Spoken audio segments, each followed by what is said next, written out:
So, ayan, naputol. So, hindi ko na alam kung saan naputol talagang banda. So, ulitin ko na lang. Ba't ba naputol?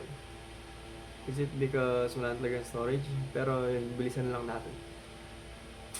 Nasaan na ako? Yun, March 24, first upload. Nakagain naman tayo ng 22K. 22K views from March 24 to 25. Tapos ngayon, March 27, ano na siya? 27K views na. So,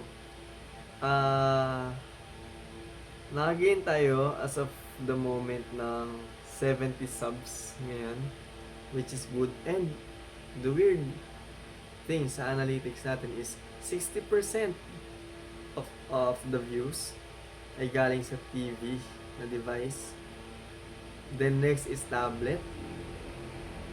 Then third place is mobile phone. It's actually good if long form siya. I mean, good indication siya na scalable yung channel mo and mas tatangkili ka ng tao sa long form. Pero kung mobile siya, mas maganda sana kasi mas maraming makakapanood sa'yo. Kasi nasa mobile yung mga nilalang eh. Tapos ito pa isang kagandahan sa first video na to. 60% of the people, of the views, pagdating sa geography, from US, grabe, 60%. Followed by Philippines with a staggering 13%. Then followed by Canada, Australia, etc. Di ko in-expect yun na 60% from the US. So kung itutuloy natin yung trajectory na to, mapupunta talaga tayo sa US. Kaso nga lang, good sign ba siya? 27K lang. Medyo mababa. Dapat dun 1 million. If ever man na mag 1 million siya, kaya na nating mag million every single upload. And kapag nag million na siya every single upload, ang problem na lang natin is paano magkaroon ng subscribers naman lang.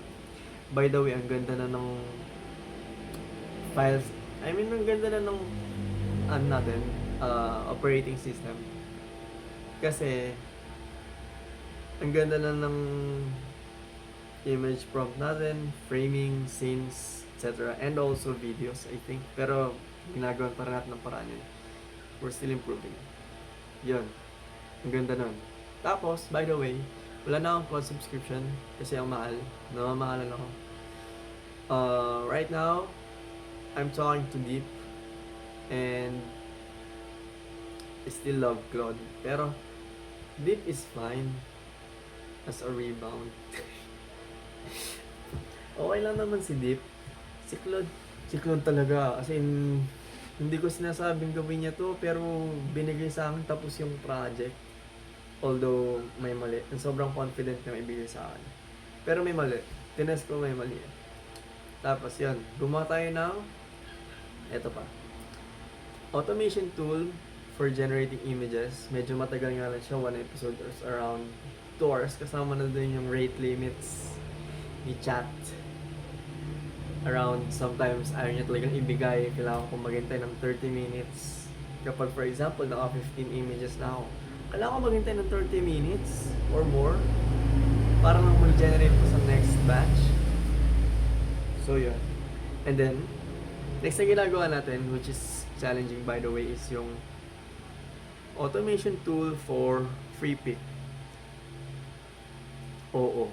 Ang lala. That's why I'm thinking,